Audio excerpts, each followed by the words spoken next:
我们看到，哇，我们有看到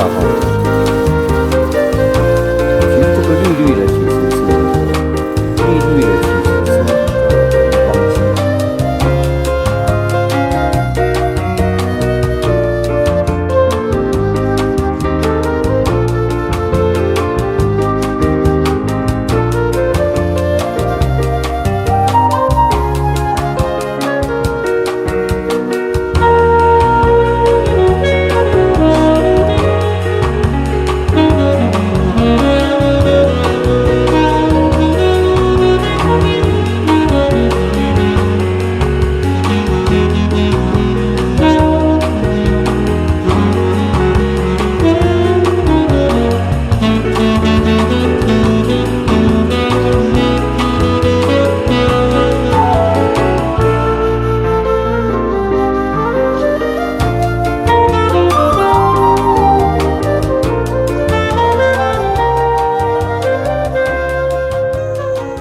大家好，我是张大哥。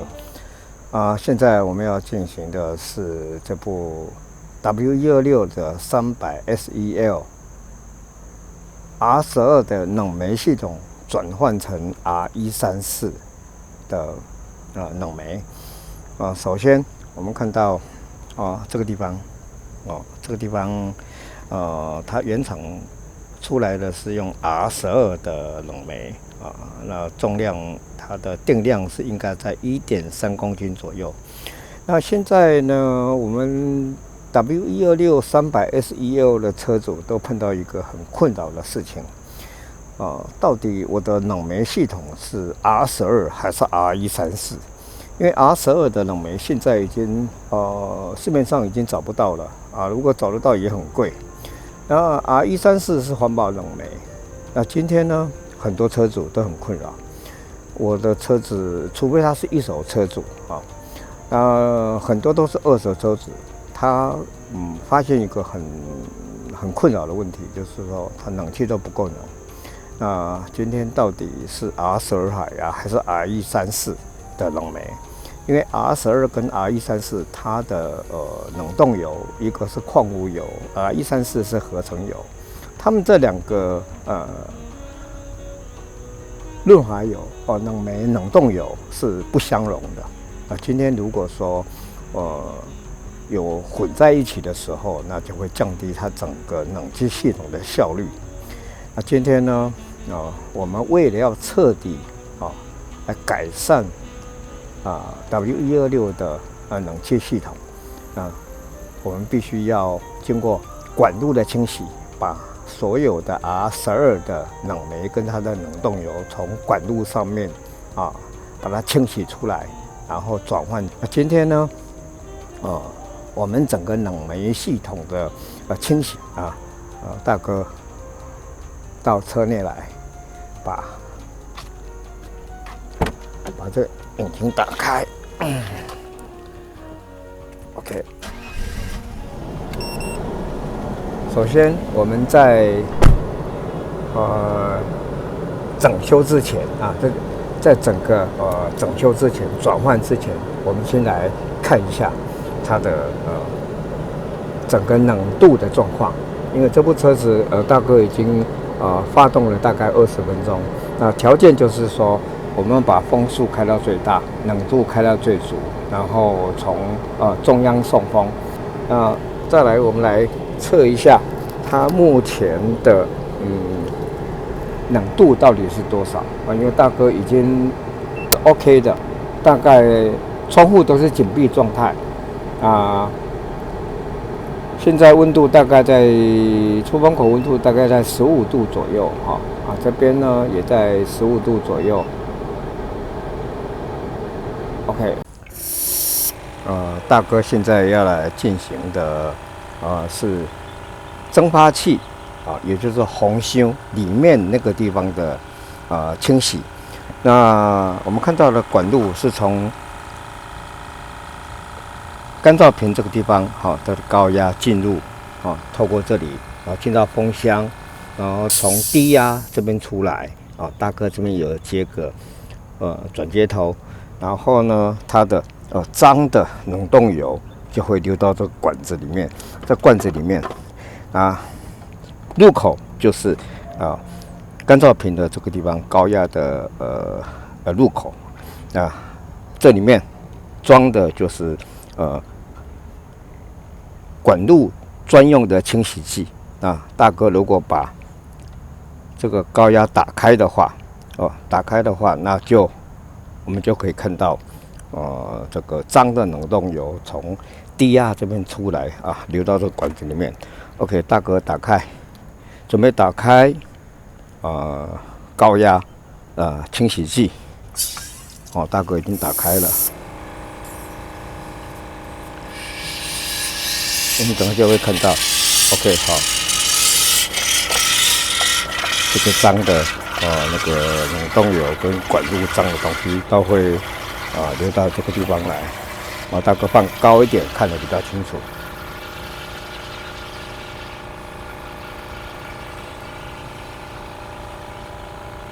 好 ，OK， 好，大哥等一下再进行第二次的清洗。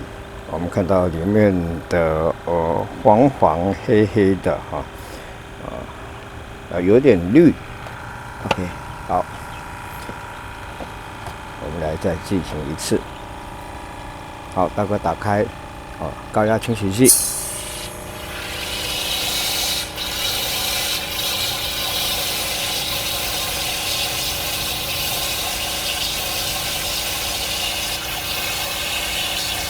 等一下，我们再来检查一下它这个蒸发器，也就是红胸这个地方的干燥程度。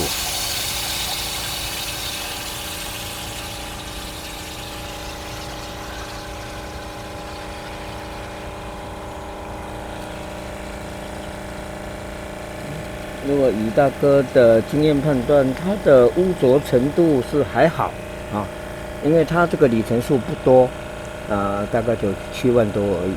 所以说它肮脏的程度，并不是我们所想象的那么样的肮脏。如果肮脏的话，它里面会有黑色的沉淀物。但是大哥现在看下来，黑色沉淀物很少啊。接着我们要进行的是凝白冷凝器的管路清洗。那整个管路的接头呢，是从干燥瓶这个地方这个地方其实它是高压的出口，压缩经过冷凝器，就是凝白，然后送高压出来往红胸这个地方送的这个接头，我们反向的做清洗出口呢，就是下面我们看到这个是那个接头那个地方，其实它是冷气压缩机的高压的出口。那我们从反向把清洁剂从干燥瓶这个地方反向打进凝白，就是冷凝器把管路做清洗。OK， 管路的出口在这个地方。OK 大哥。因为这平时不太容易固定，我为了要拍照，所以我必须要把它做固定。OK， 好，大哥来打开高压清洗剂，我们就等下会看到高压出来了。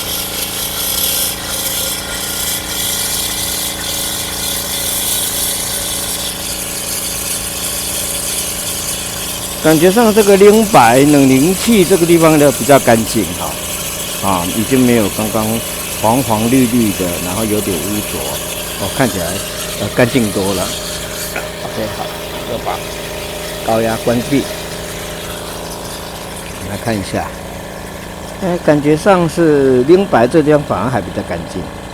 为什么会这样？因为其实凝白它高压从压缩机打出来，它温度很高。那其实温度高的话，在它维系的细小的这个管路当中它应该很容易被清洗干净。但是红胸冷凝器就不一样，冷凝器它那个样是产生的是低温，低温的话呢，油就很容易结冻。我们等一下会来，整个过程完了以后，我们会来做一个检查。好，大哥把高压打开。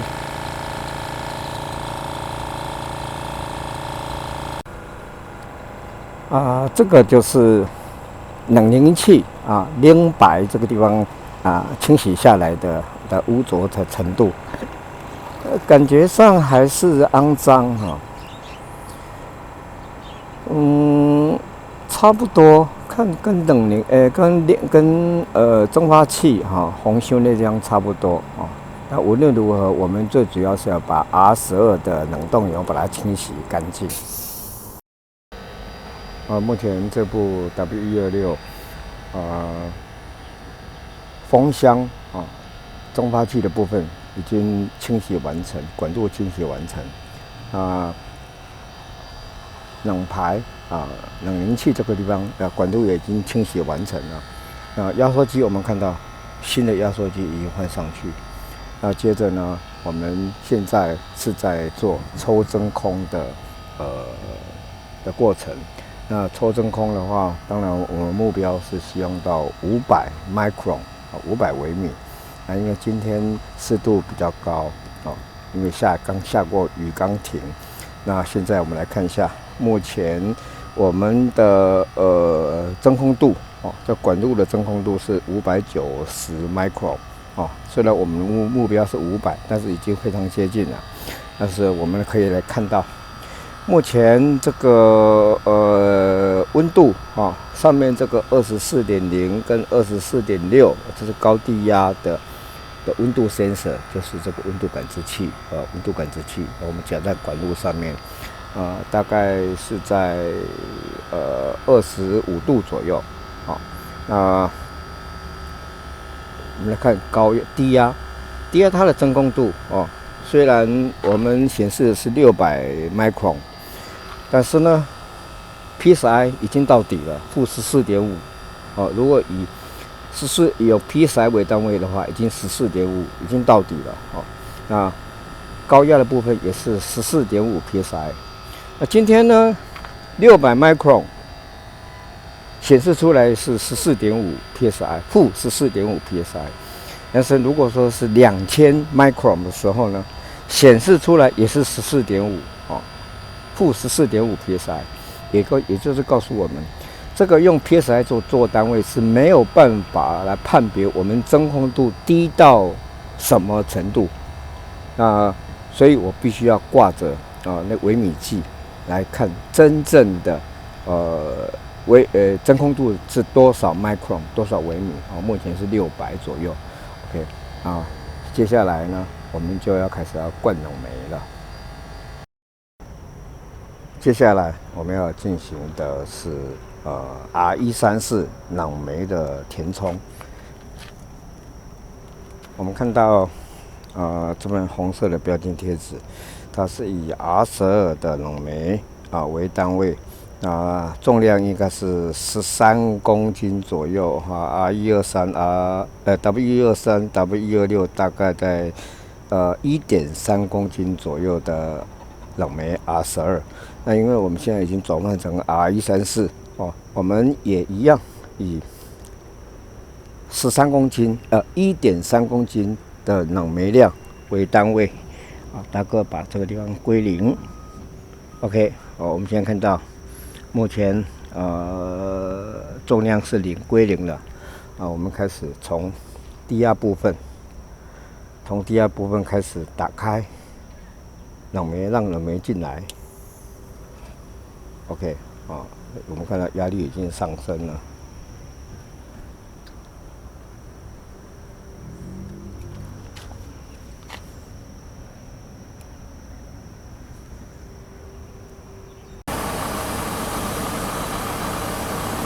我们现在继续填充冷媒，目前是大概是800克左右。那其实如果以日本车如果以 Camry 来讲，它大概是600克左右，但是 W126，它要求就是1300克，就是1.3公斤。目前我们看到，已经到了1.1公斤，我们目标是1.3公斤。因为它的误差值大概在10%左右都可以接受了。OK， 已经快到了哈，已经到1.3公斤了。大哥把低压部分的冷媒量关掉。目前我们来看一下，目前是填充量是1.3公斤了。我们来看到这干燥皮大哥已经换新。我们来看干燥皮的玻璃视窗，完全黑黑的，一点白泡都没有，一点泡沫都没有。这代表我们这里面的真空组是抽得非常完整，而且冷媒量也足，所以标准。我们看到这个干燥瓶的视窗是完全没有泡沫，完全是黑底的。那如果说冷媒不足，或者是说真空度抽得不够好，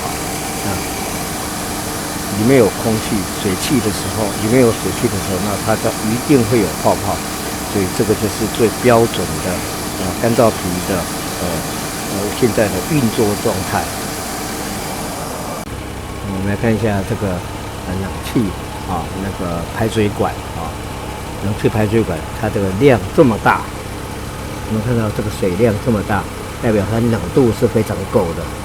这个量大代表说冷气够冷。你看这个水好像漏水一样，代表说冷凝器现在温度是够低的这个也是一个判别冷气冷度够不够的一个标准。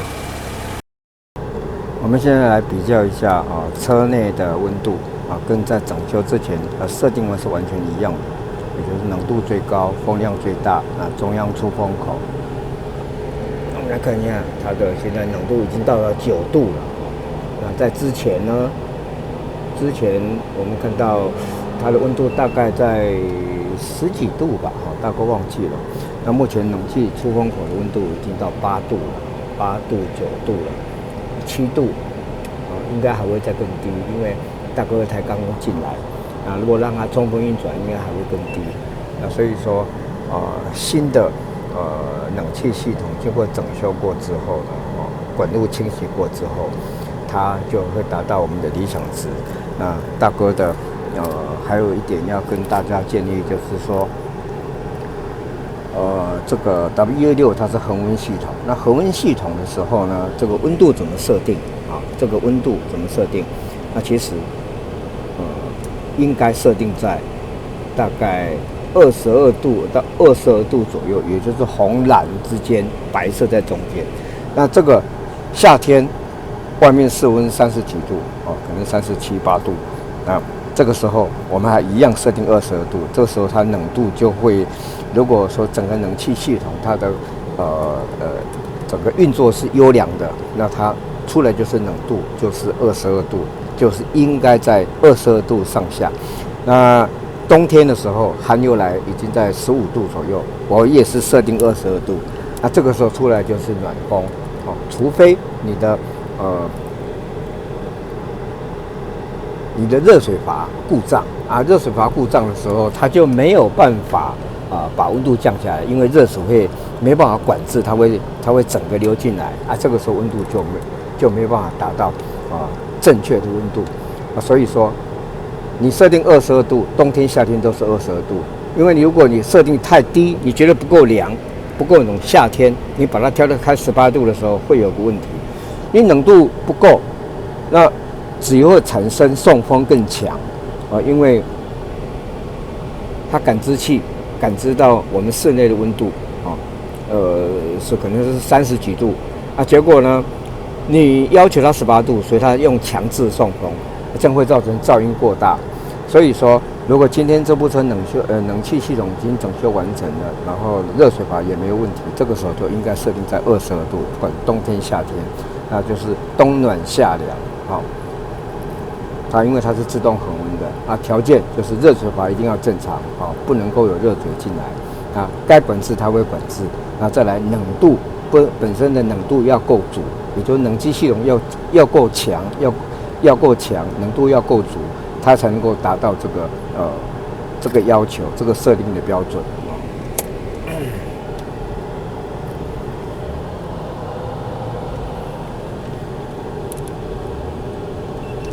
OK， 我们到外面来看看。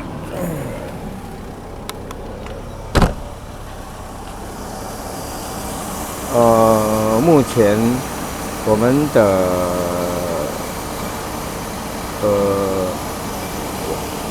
温度哈，因为刚刚大哥把温度降低了哈，把温度调高了。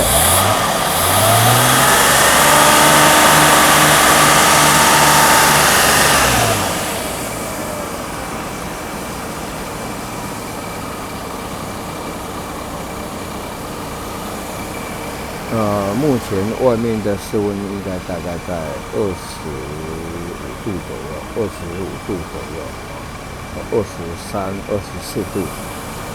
所以今天呢，大哥就是把一个很完整的这个冷气的管路从 R12转成 R134的整个过程，今天的大哥的报告就到此结束，拜拜。